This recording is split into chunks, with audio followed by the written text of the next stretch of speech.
Hello friends, my name is Koolio and welcome back to the channel. Guys, we are getting our very first update for Langrisser M. Now, I have to be quiet because it is a little bit late at night because the update just was announced about an hour ago over on their Facebook page. Now, the information for this update is available in-game. Once you first log in, it's right there. So the stuff I'm going to share in this video isn't going to be new. If you want to go and read it, just go ahead and hop into the game, head over to their Facebook page, give it a quick read, and you'll be able to understand basically what's going to be happening on this next update. Now, with this next update, it is going to be launching on January 31st. We got a couple days till it comes out, but for this video, I specifically want to just kind of jump in and talk about why I think this update's really important, because it is the very first one in the game and what it kind of signifies for the future of the game. So the very first thing that it talks about is there's going to be a new event, a Hero Phantom event called the Blood of Demon. Now this is the very first event that we're getting that is centralized around a specific character. Now whether that means we have to play this specific hero or that this specific hero is going to be a part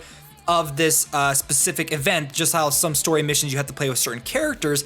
But the thing that's really cool about this, now this specific mission is about Sophia, which I recently got her a couple of days ago, and I think she's really great, but I do want to kind of improve and upgrade her, and I think this is a really good thing with this mission, with this special event coming out.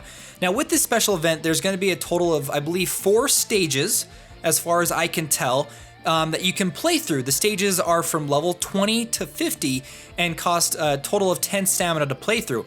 Now specifically these stages, as you complete them, you'll acquire Sonia's shards to be able to upgrade her.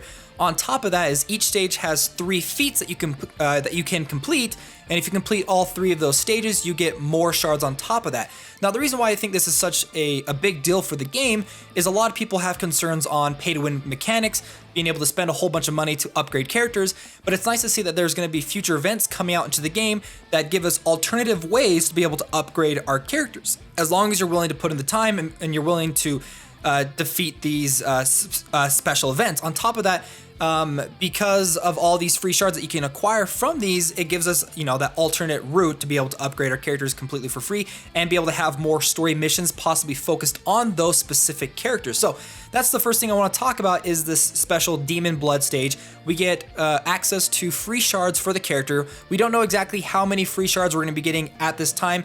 All it says on the official Facebook page, it says that you're going to get loads of Sophia memory shards. So I'm hoping that we're going to get a decent amount, at least enough to be able to upgrade her once or twice.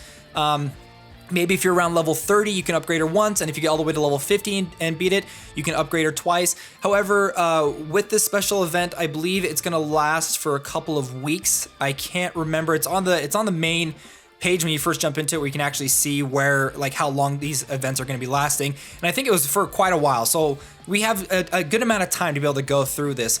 Now the next thing I want to talk about is that there are going to be new class combinations or new class upgrade trees. Now the first one that they talk about is Lance. Now Lance is one of the very first heroes that you're going to get in the game, and with this new update, his Highlander class can now be upgraded to the Royal Knight class. Now with that, he can acquire 2 new passive skills. The first one being the Attack Command, which is a passive attack and intelligence. It increases the attack and intelligence of all allies within 2 blocks, increasing it by 10%. And then the charge ability is a passive. Now before he attacks, his attack is increased by 5% for each block moved this turn. It's a very similar ability to what Leon has. Now, one of the reasons I really enjoy about this is I do like Lance. However, I found that he is pretty weak as a flying character if you go down the Dragon Knight and the Dragon Master class, but I feel like opening up the Highlander and allowing him to go towards the Royal Knight gives us a really good character as a cavalry, especially for people that aren't lucky enough to go through the summoning process to get these cavalries. He's going to be a really good alternative to Leon, and not as strong and as powerful as Leon, but a leader type hero that you're going to want him to be around other characters to give that increased attack and intelligence, allowing them to do more damage when it's their turn to attack. So he's going to be someone that's going to kind of lead that charge before everybody else. And on top of that, that charge passive is going to be really great to allow him to do more damage moving forward. Now the next character that they're talking about that's going to get a class upgrade is Sophia. Now I was going to do a top 10 video or a top 5 video of some of my favorite SR characters, some of the best ones in the game, and I've been really debating on adding Sophia onto it because she's a fantastic healer, especially if you don't get some of the SSR healers in the game. Now with this new update, her Saint class is going to be able to go to a Martyr class. Now specifically with this, it's going to give her a better boost towards damage and allowing her as well to do a bit of healing on the side. Now with this, she's going to acquire the Holy Word ability, which attacks a single enemy, dealing 1.5 times damage, and it does extra damage to demons. But also after the battle, it heals allies with the lowest HP, which is 4 times her intellect. Now I think I've got a character currently right now, or a couple of characters that have something similar to that. However, it's 2 times the intellect, so we're going to see that this is going to be a more prominent healing ability, though it is the Martyr class. You have to go down that 3rd upgrade tier. And then the other one that she's going to get to is the Battle Aura passive ability, which is something that Vargas has. Now, at the end of her turn, if she moves up to another unit, attacks, whatever, but as long as she's near another unit, she will increase the attack and intelligence of an adjacent ally by 15%. And it grants them immunity to attack and intelligence reduction effects, and makes it so, and passive skill negation effects. Now, if you guys have played certain stages, there's some stages where the enemies will completely negate your passives, and passives are extremely important. And so it's going to be really nice to have that. Now, I actually like the combination of Sophia with Lance, because Lance is charging forward and giving that increase of attack and intelligence. And then with her battle aura, you can kind of bring that back to Lance and also giving him one as well. Now, with these 2 new classes coming to the game, we are getting 2 brand new Gates of Fate. Now, for those of you that don't know, the Gate of Fate is special story missions that you can play through that are a little bit more difficult, and if you can complete them, you can get shards for your specific character, and you can sweep through them a certain amount of times throughout the day. Now, the first one that we're getting is going to be for Lance, obviously, because we're going to need those shards in order to upgrade him, and then we're going to get them as well for Sophia.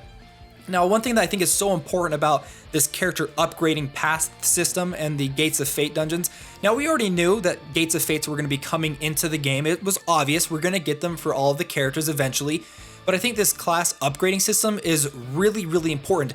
Now, I know some of you are going to be like, are you serious? I just went down a specific path for a character. That's what I'm thinking for Lance.